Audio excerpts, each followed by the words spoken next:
years ago, the signals that we could get into a situation where there could be an emergency that required everyone to work from home, it was pretty clear that there were a number of things that could have caused that. It happened to be a pandemic, but there were a lot of things that could cause that.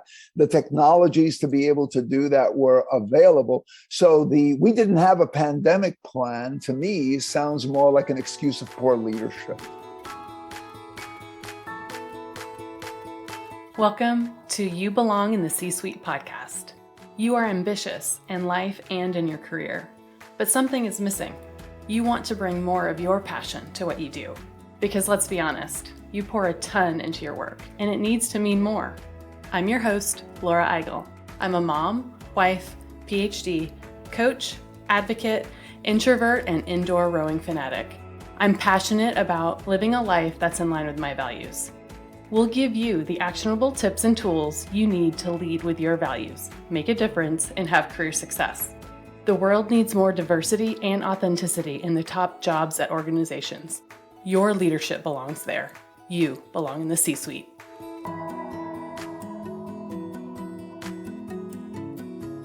What gets you up in the morning? What drives your decisions? What do you stand for? No idea, not even sure where to start? I use my values to guide my life and career.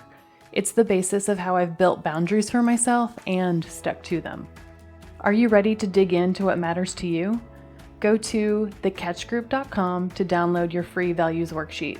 That's thecatchgroup.com to download your free values worksheet to get to your core values and take action on what matters most.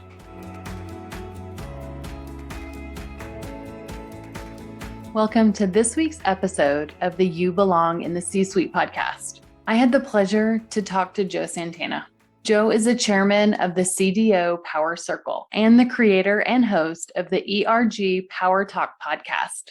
The CDO Power Circle is an association of diversity, equity, and inclusion leaders within highly respected companies that generate nearly $750 billion and employ almost 1 million people.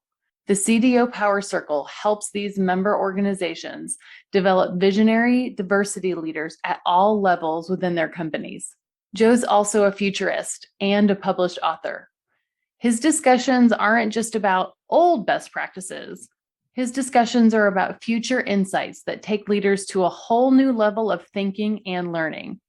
And I will tell you, our conversation will take you to that next level of new learning. Joe and I talked about why it's important to think more like a futurist and how to spot signals and new trends.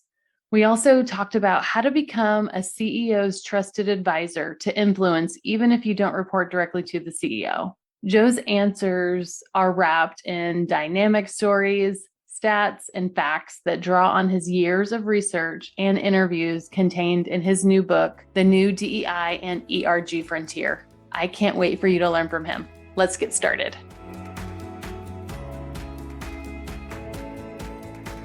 Well, I want to welcome you to the You Belong in the C-Suite podcast, Joe. Thank you so much for being here. It's my pleasure. Thank you for having me, Laura. Well, I would love if you could tell us a little bit more about your story to give our listeners a little bit more information about you. Where did you come from? Tell me more. Yeah, so initially, believe it or not, I started in the finance space. And then after that, many years ago, I moved into the IT outsourcing space. And in that space, I ran across this interesting problem, which was that in the outsourcing world, in order to be able to begin processing an account and actually getting revenue from it, you have to have a management team. And you have to put a management team in place. You have to put a management team in place that knows your processes so that when you take over that account's structure, you start using your processes, because that's how you end up saving money, producing better services, and of course, making a profit out of it while saving them money at the same time. And so the key to success here is after you close an account, you got to have a new person to put in. And one of the things that I found in that role that sort of moved me in the direction that I went in ultimately was that we were always short of new leaders for these accounts. And primarily, we became short of leaders as the number of women that were joining the organization was increasing versus the number of men that we had. And the other interesting thing was that I noticed that only men at the time were actually project leaders. They were the only account leaders. There were no women in that role. So that got me looking into, well, what's going on here? Because I need project executives.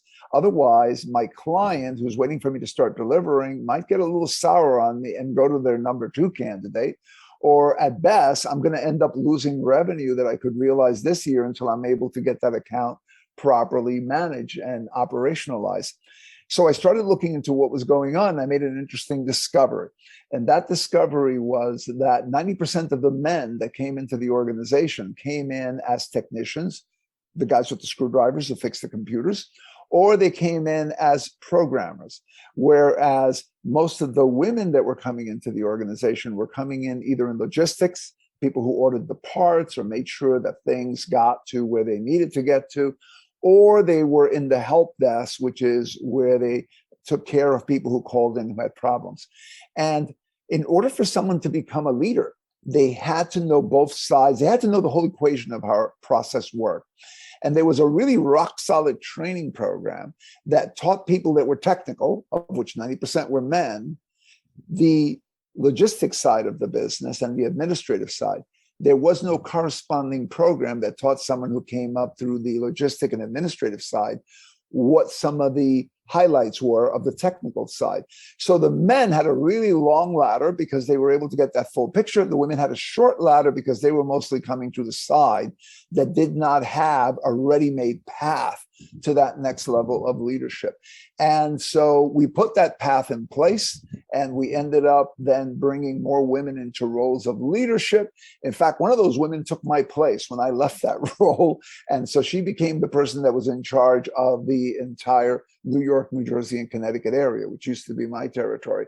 But for me, that was a really solid example and awakening as to this whole imbalance that existed out there. And suddenly these words, diversity, inclusion, and equity, which wasn't used as much back then, began to become more solid for me in terms of, oh, this is what we're talking about.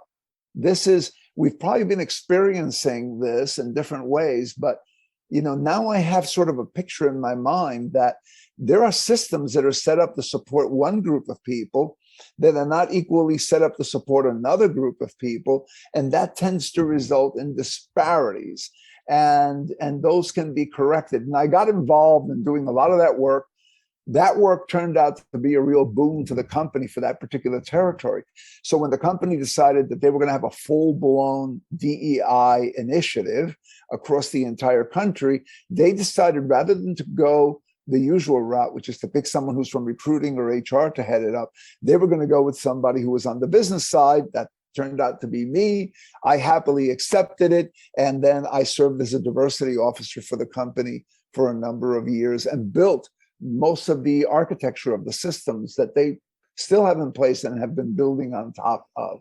But that's been my journey into this space. And then subsequently, after leaving corporate, I decided to continue in that space, helping people who are now sitting in that chair. So what I do now is I focus on helping develop leaders within the DEI space from the very top, which would be your chief diversity officer, all the way through your resource group leaders, your executive sponsors, and everybody else who's involved in what I consider to be this really great work. I love that story. And it came out of business necessity, but you saw that it was a broader impact, not just for the business, but for the development of others to reach equity. Yeah, no, absolutely. I think that in organizations, there are a lot of processes and practices that are in place that were developed for a particular group of people in a particular time period. So I recently interviewed someone for a podcast that I have who brought up an interesting point also. She brought up the fact that to this day in many organizations, If you are a salesperson and you take, let's say, for example, a client out for drinks, you can go back and fill out a reimbursement report and get your money back for the drinks, and you can get your money back for any transportation, et cetera, et cetera. If you happen to be a woman who's got a toddler, you cannot put on that expense report your babysitting costs. And yet those costs are just as important to your ability to forge that relationship with that client as that fellow's costs were to take that Uber to get to this particular meeting and so forth. And actually, even more broadly in today's context, there may be men who have a toddler that they need to take care of who probably will have the same cost. So it's not just a woman that would have that, a man might have that. But a lot of these rules about who gets reimbursed and what we reimburse were created when? In the 1950s. And what was the 1950s? It was a period when men worked and women would basically take care of everything else that involved, raising a healthy family. And so the idea was, well, these are the needs that workers have, but that's not true anymore. The needs that workers have evolved and continue to evolve as the world becomes more diverse. And not only do you have now more women in positions of leadership, but you also have people of various backgrounds and so forth. A lot of the rules that were created and a lot of the processes that were created were not created for them. They were created for this male with the stay-at-home wife of the 1950s. It's so interesting how technology advances so fast, but workplace culture does not. Just like you said, those same systems that were in place 70 years ago are still in place. And I think we're still fighting them. I feel like the pandemic has fast forwarded that a lot with Zoom and work from home. But in the work that I do with clients, there's still a battle. There's still this tension, right? Our culture has to live in person. And I think we've proven that wrong. So as we think about, just even the past couple of years, how has kind of technology impacted some of the work that you've been doing and with your clients? Yeah, I think that I'm going to go back to something you just said before, because I think it's a really important point, which is that organizations are still moving along this, I consider it sort of a incremental path where they make little improvements to things.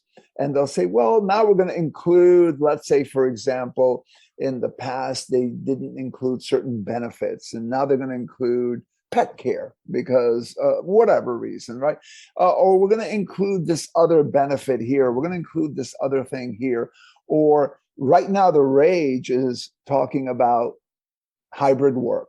Right. Mm-hmm. Oh, now we're gonna look for ways to better engage people in hybrid work.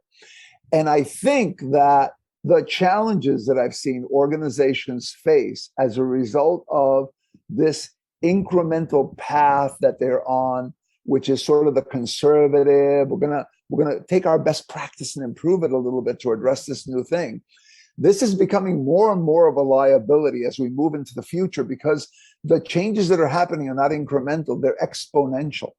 Yeah. And as a result, the things that you just cannot fix the problems or take advantage of the opportunities that show up just by making little tweaks to the things that we did in the past. So I'll give you a quick example. Take, for example, I think a lot of organizations today talk a lot about hybrid work. You see this in all the different media that's out there. Well, based on the research I've done and some of the work that I've done when I was putting my book together, I think that's kind of like a day late and a dollar short. And the reason why is because we're not moving so much toward a hybrid workplace as much as we are a multidimensional workplace. And what I mean by that is the old dimension of work was same place, same time. And that's primarily a lot of HR efforts, a lot of DEI efforts, ERGs and so forth, focused on who's at the work site, who's on campus. And maybe 6% prior to the pandemic were working remotely. They got ignored. Bluntly, they got ignored, right? Now, what's happened is as a result of the pandemic, you had suddenly 35% of the workforce pushed into this remote workspace. So they're no longer in the same place at the same time. They're in a different place at the same time. And they're working with tools like Zoom or Teams and so forth, and these other platforms. But there are some other dimensions also that aren't being talked about a lot, but are equally important. The other dimension is this dimension of a different place, of a same place at a different time. So that's what we might call shift work. And in the past, shift workers also got ignored to some degree. It's like, you're not here during the day. That's when we hold the ERG meeting or whatever. It's unfortunate you're on nights. And that was a small percentage of people. That percentage is growing because organizations today, as a result of the pandemic, can't have all those people in the building at the same time. So more people are being asked to come in at different times, even though they're coming to the same place. So that other dimension of you're in the same place, but not at the same time, that's growing. And then the third dimension that's growing is different time and different place. These are people who, let's say, for example, through technology and other enabling tools, are able to work for the organization, but they're in a totally different time zone. And so they're going to contribute to the project, let's say in a Google Doc, or if you have an internal in-house system that you use, some repository, they're going to put their information in there. The next morning, you and I wake up and we do a little work on the same project. And together we're building a program or building whatever it is that we're building, but we're never in the same place. And we certainly aren't there at the same time. And there are organizations that want to really push that even further. There's a company called Loom, which is like Zoom, but with an L, that's actually banking on more and more of that type of different place, different time work happening.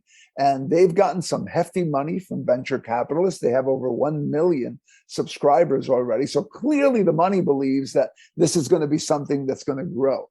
And I think that while organizations are incrementally preparing for, we have to add this other thing, which is people who aren't in the office. So we have hybrid work.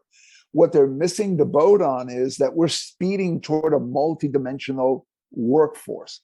So how are you going to attract, retain, develop, maintain inclusion, maintain diversity, create equity with people who are in the same place, but not at the same time, never in the same place or at the same time?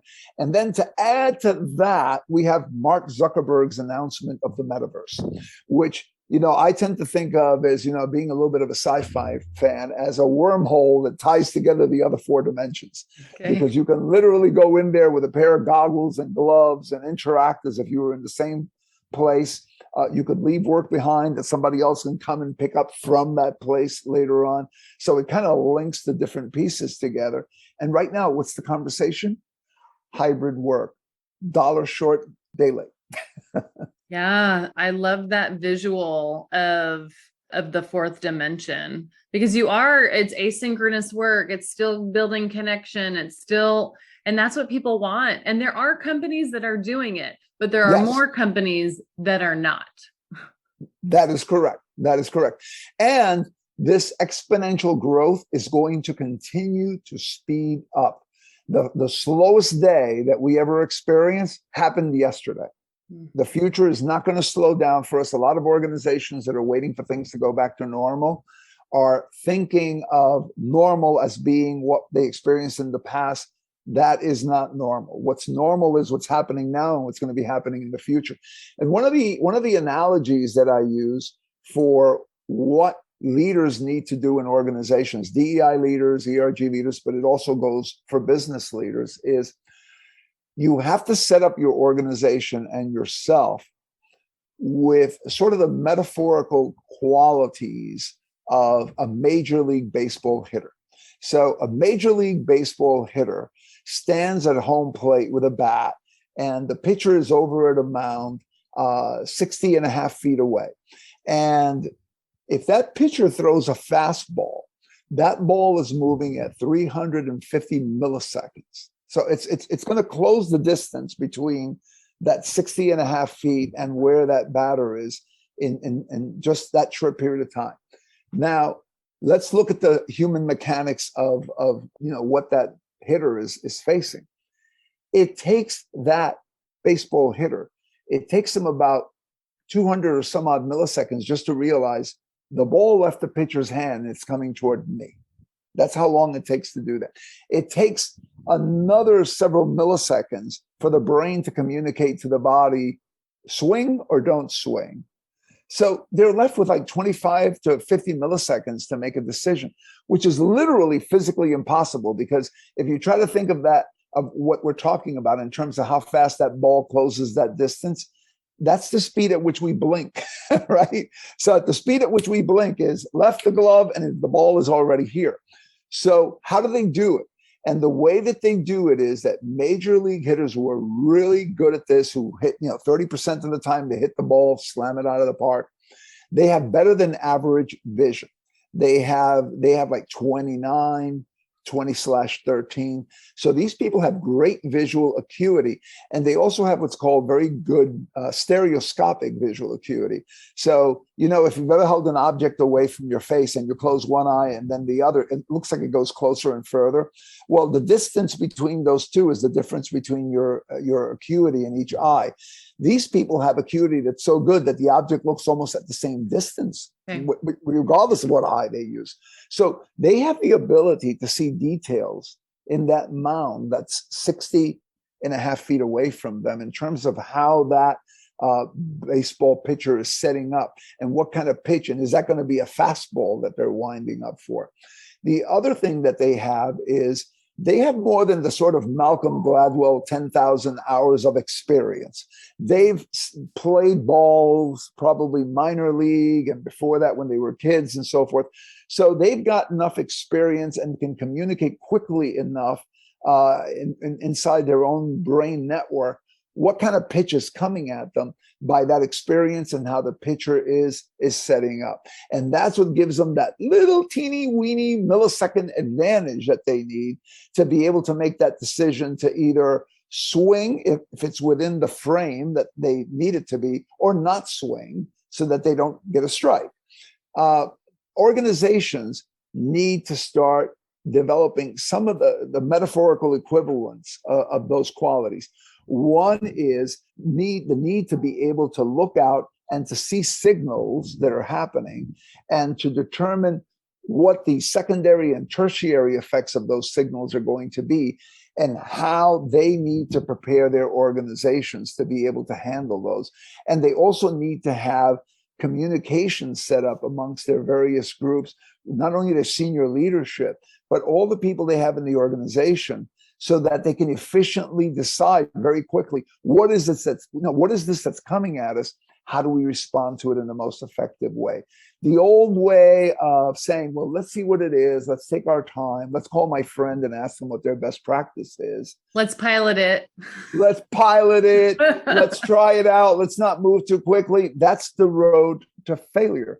And so you're going to have a lot of organizations that are going to learn this a little bit too late. A great example of an organization, whether we think highly of them or not, in terms of doing something like that right now, I think is Amazon. Amazon is one of the only companies that did not face supply chain issues during the holidays and supplying all their stores. Why? Because they kind of saw how all these moving parts were moving, and they decided to go out and make sure they had their own boats secured. They had a container factory set up so that they could make their own containers, and they started shipping to themselves things that they felt people would buy based on the historical records they have of what we've purchased before. Everyone else waited until they saw, oh, the ships are all stuck in the harbors in California. That means the containers aren't going back. So there's a container shortage in Asia, which is where most of these products come from. And we don't have boats going back there, so we have no way of transporting our stuff here. Oh, we have a supply chain problem. Now, a lot of organizations will turn around and say, well, that wasn't foreseeable. And you're absolutely right. But the job of a good leader is to look at the things that are going on and to be able to determine What are the potential outcomes and how do I prepare for these? Not to turn around and say later on, oh, this was a black swan and we didn't have a plan. Of course not. You didn't have a plan. You need to start looking ahead and thinking like a futurist. What do these signals mean? What are the potential things that can happen? What are the potential opportunities that can come from them? What are the potential obstacles? How can I optimize our situation to avoid those obstacles and pounce on those opportunities? And that's true of DEI leaders, ERG leaders, business leaders. And what kinds of things and what kinds of signals should they be attuned to as DEI leaders, as employer resource group or affinity leaders, as senior leaders who are the sponsors of these things? What kinds of things, if you're not used to looking for signals, you might be looking for the wrong signals. So what kinds of things from that perspective might they be looking for? Yeah, I mean, there are signals all around us right now. In many cases, like for example, years ago, the signals that we could get into a situation where there could be an emergency that required everyone to work from home, it was pretty clear that there were a number of things that could have caused that. It happened to be a pandemic, but there were a lot of things that could cause that. The technologies to be able to do that were available. So we didn't have a pandemic plan, to me, sounds more like an excuse of poor leadership. And I know I've heard that, but I think that the job of leaders is to anticipate things like that. Now, in terms of right now, what are some of the future signals that DEI leaders and ERG leaders and others need to pay attention to? One of them is the growing use of AI in the HR space. So a lot of DEI leaders today are spending upward of $40 billion, I think, collectively in things like unconscious bias training. What is the purpose of unconscious bias training? The purpose of unconscious bias training is to ensure that people like recruiters and hiring managers are aware of these mechanisms so that they can make more intentional, positive decisions that benefit the organization in terms of leveraging all the talent that's out there that's becoming increasingly diverse. But here's the thing: as you look at more and more organizations today, are using basically automated systems to ferret through all the resumes. In fact, there's one stat out there that says that only about 25% of the resumes that are submitted actually get to a human recruiter. So that means 75% of all the resumes get chopped off by a system who says, no, this is not the right person for this particular job. Now there are systems that are being developed that actually have the ability to conduct the interview. And basically the way they would conduct the interview is by using text to speech, which is used by a lot of tools like Alexa and other tools that we use today when we call on the phone and we get that annoying little robot that tells us that they're happy that we're being patient with them when we're actually not being patient.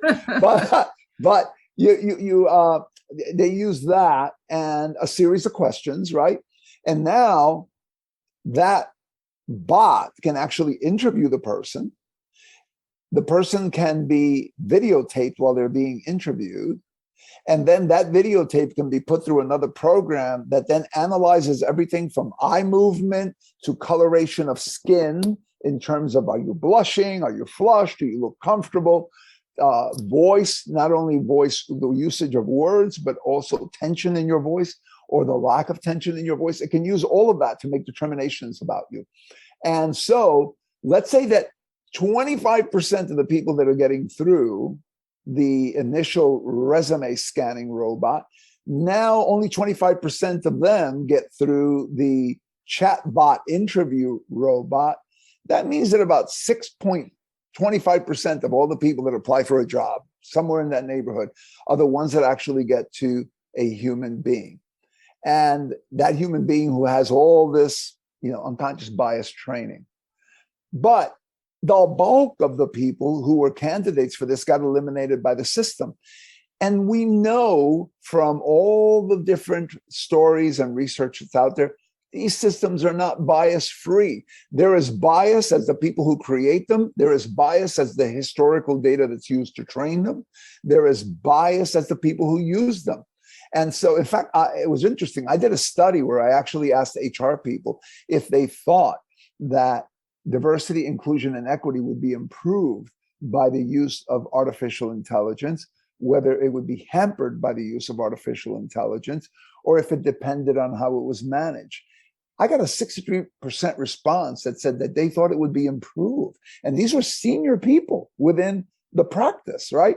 So clearly, the gods are biased and the people who are managing the gates don't know it, right? And so the problem there is that then you end up with that 6.25 or 6.7% that got through the recruiting and so forth, which, and these machines have no unconscious bias training.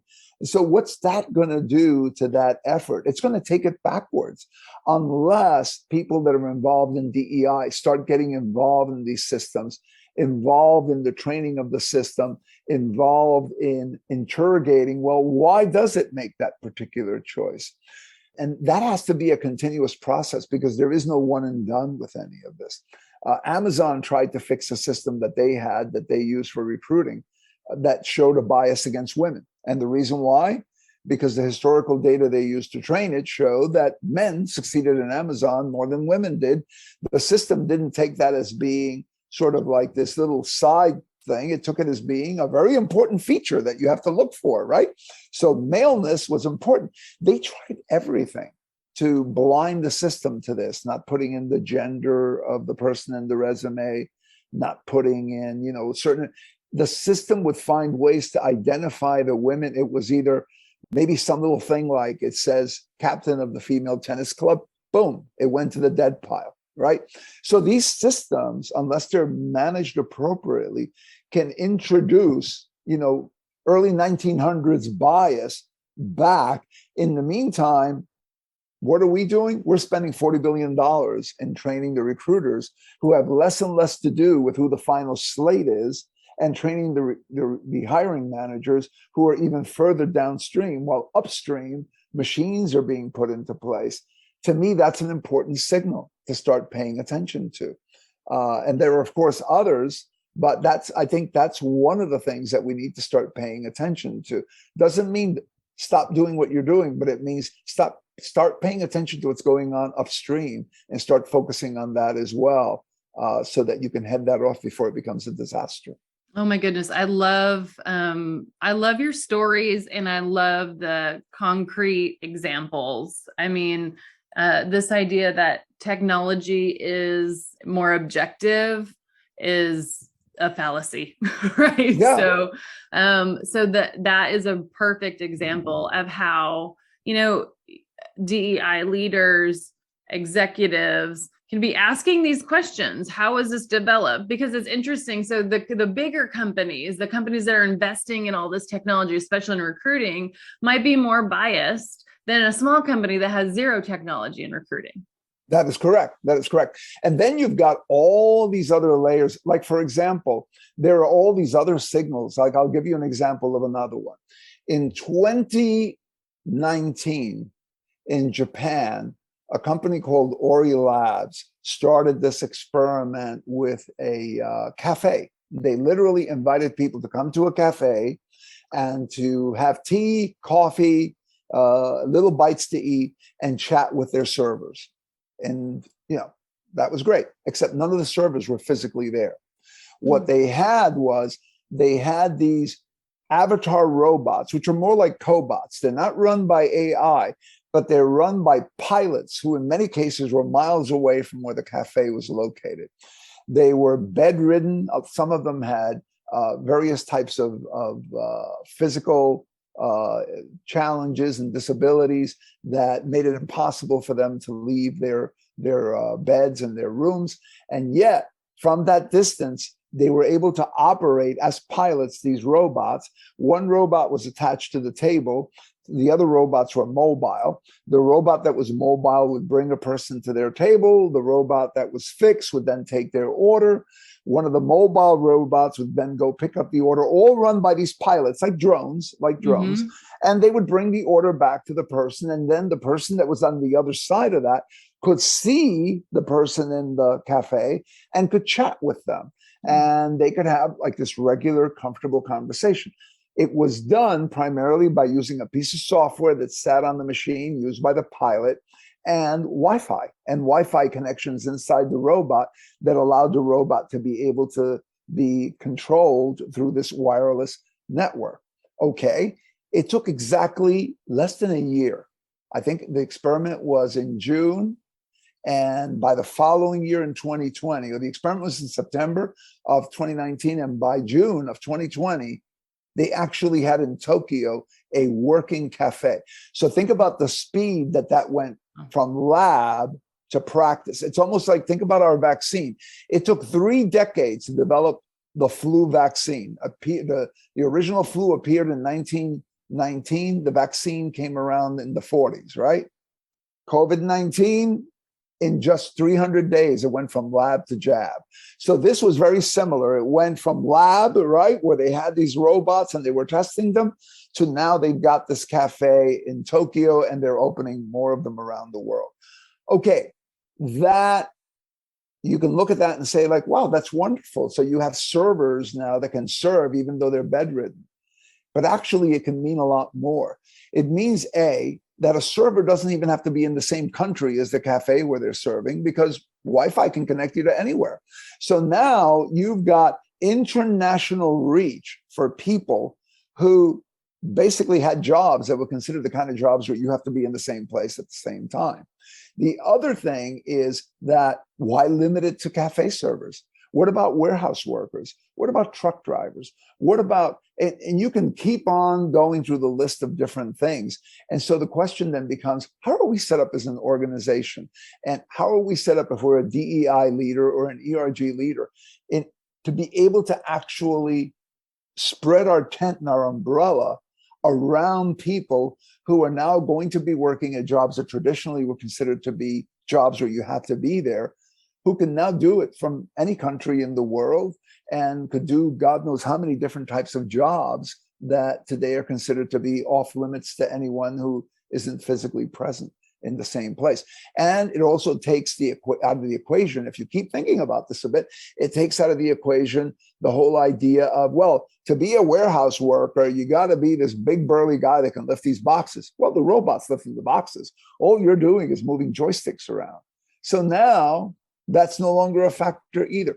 What does that mean in terms of opportunities for businesses as well as challenges? What does that mean for DEI, especially in areas of providing more opportunities for a broader workforce, people who currently are considered not able to work in certain jobs because they're disabled?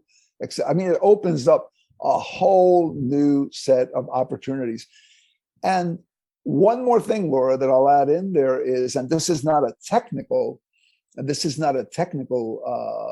signal, but it is a signal nevertheless, is the fact that right now, 40% of the workforce in companies around the world, and especially here in the United States specifically, 40% of the workforce are not employees. They're contingent workers. They are 1099, as they're called, or contract workers, or they are temps. And the number of people that are entering into those types of roles is growing much faster than the number of employees in an organization.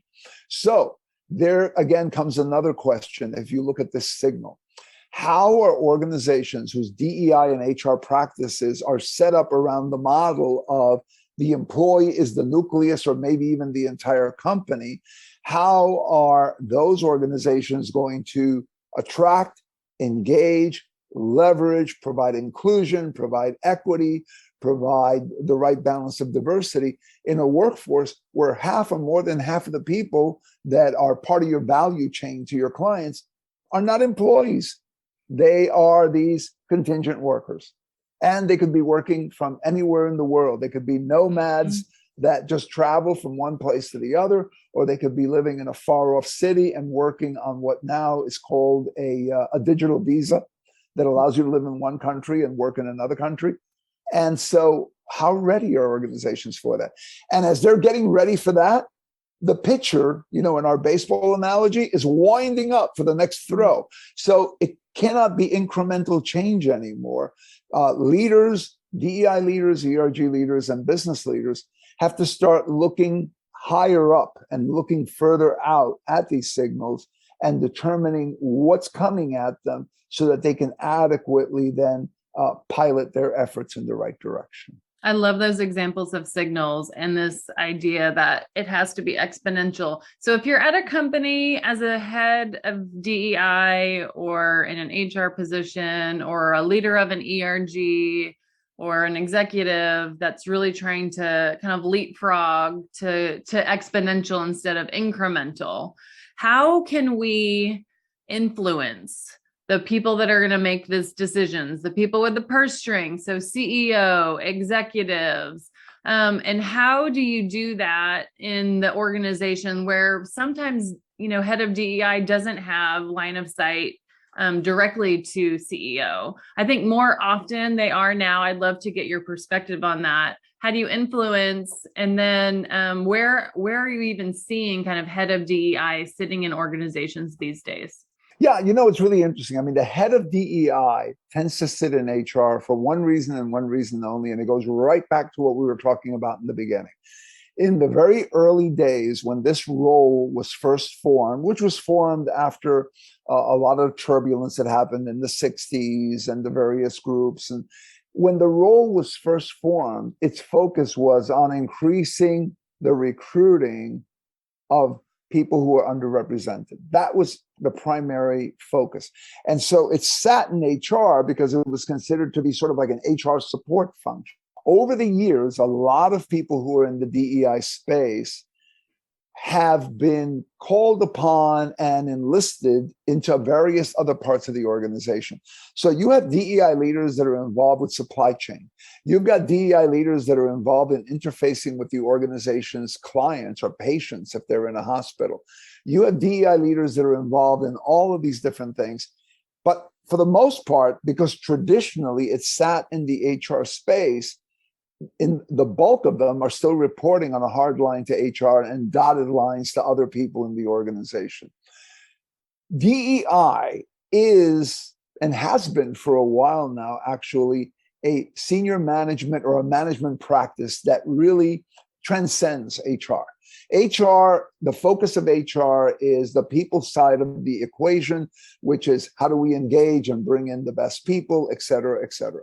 And that's still important and that's still part of the formula. But the DEI role is also how do we expand the total available market of this company by better understanding all the people that can buy our products? Mm-hmm. How do we better serve the needs of people whose taste might be slightly different, and with a slight variation, we can make our car or our food or whatever it is that we sell more appealing to that particular group. DEI is also about how do we increase the speed and lower the cost of our supplies so that we're able to make a better product cheaper, faster, and better than anyone else. And DEI, again, can play a role in that by finding various types of diverse suppliers who often partner to do the kind of things that larger suppliers won't do for organizations. So DEI can actually help an organization to expand its market, cut its costs in its suppliers, and create a very highly engaged group, workforce group. And the way it does that is by assisting these various other parts. So it can partner with HR on one end, it can partner with supply chain on the other, and it can partner with sales and some of the other areas. So again, it's one of those roles that really should sit higher up in the organization, connect to the CEO, and even connect to board members.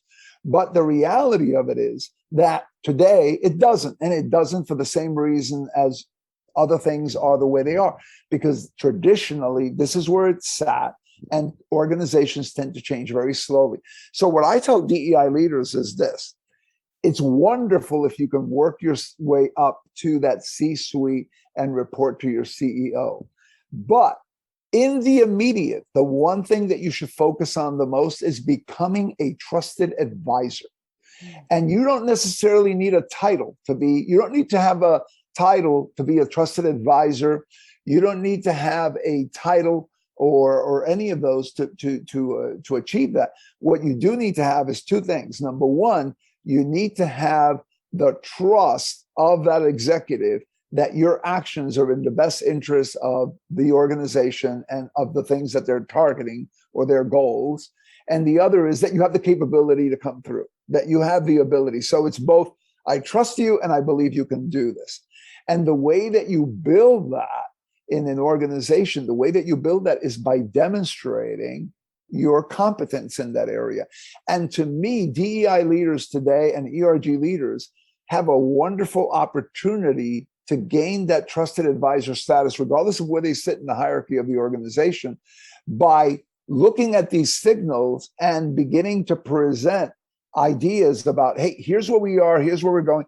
And maybe because the organization might move more incrementally, you might take, I remember a couple of years ago, I did this. You might take that long-term plan and make it into bite sizes. So when I first went into my role, my first DEI role, having come out of the business, I tended to think in 3 and 5 year frames. So I started thinking in terms of what will this organization look like if I'm successful in 5 years? What will change and what do I envision that being? Now, in order for that to happen, what do I need to be doing in 3 years? And in order to be able to do that in 3 years, what do I need to be doing right now? And that's essentially what I presented to my senior leadership. I presented, these are some of the things that we need to do in order to move ahead. And I fed it to them in bite sizes, as opposed to saying, here's the whole enchilada, swallow it whole. I cut it down and I fed it incrementally.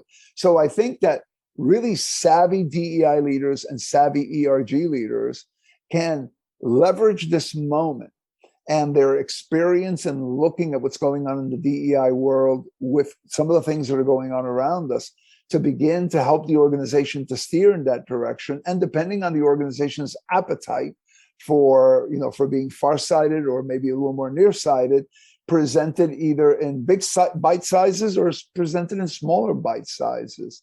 And then I think that, like in most things, once you win that trust and you gain that sense of you're the person that can come through and get things done, then that seat at the table comes. But having the seat at the table, there are a lot of people that have a seat at the table that I would say are not trusted advisors. They've gotten there through various, organizational changes that have happened, and sometimes they'll sit at the table. But I used to have a saying when I was working in corporate that there are big C's and little C's, and just because you have a C title doesn't mean that you actually have all the clout that the big C's have in the organization. So there are different levels even within the C-suite. You want to make sure you build that credibility and trust. And I think today, if you're the one that can foresee those signals and interpret them and provide solutions, you're going to gain a lot of traction in your organization. Thank you so much, Joe. I have learned so much from you, and I'm so excited to continue to dig in to some of your content, your podcast, and your book. Can you tell me more about how to connect with you and tell me a bit more about your book? Yeah, I mean, the easiest way to connect with my email is joe@joesantana.com. There is a website out there called the CDO Power Circle that talks about all the different things that I do with chief diversity officers. And then, of course, I have the podcast, which is ERG Power Talk. In terms of the book actually is available now for pre-purchase, but it won't come out in Kindle format until April 11th. And then around that time, also the print copy will come out, and there's also going to be an audio version that's going to come out. And some of the stories I shared with you come out of the book. There's stories that I included in the book that talk about the fact that, we start talking about how these different practices came into existence, how ERGs became what they became today, what were some of the forces that shaped them and that caused them to pivot into their current form from being affinity groups to then becoming these employee resource and business resource groups.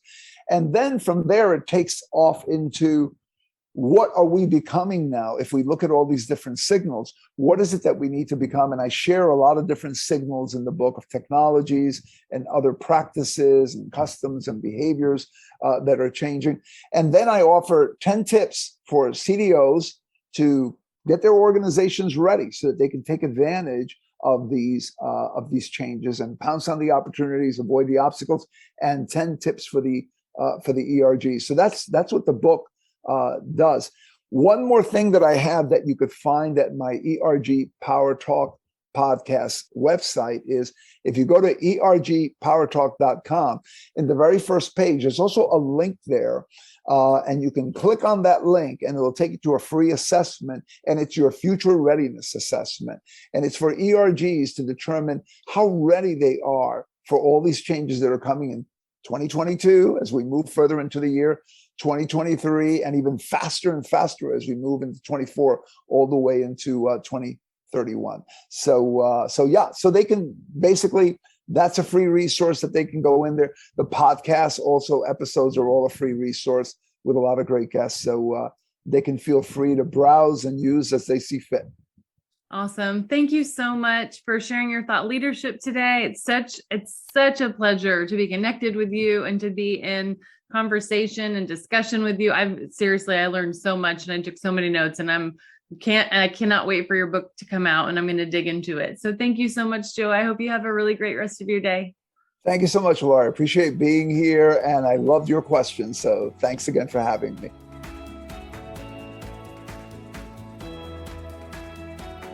I want to thank you so much for listening to the You Belong in the C-Suite podcast. If you are enjoying this content, please remember to rate and review on Apple Podcasts. By leaving a review, you are helping others find this content. We will be featuring 5-star reviews on air in upcoming episodes. Editing and support for the podcast is done by S&E Podcast Management. To get more tips and tools to help you live a life guided by your values, go to thecatchgroup.com. Keep your boundaries and take care.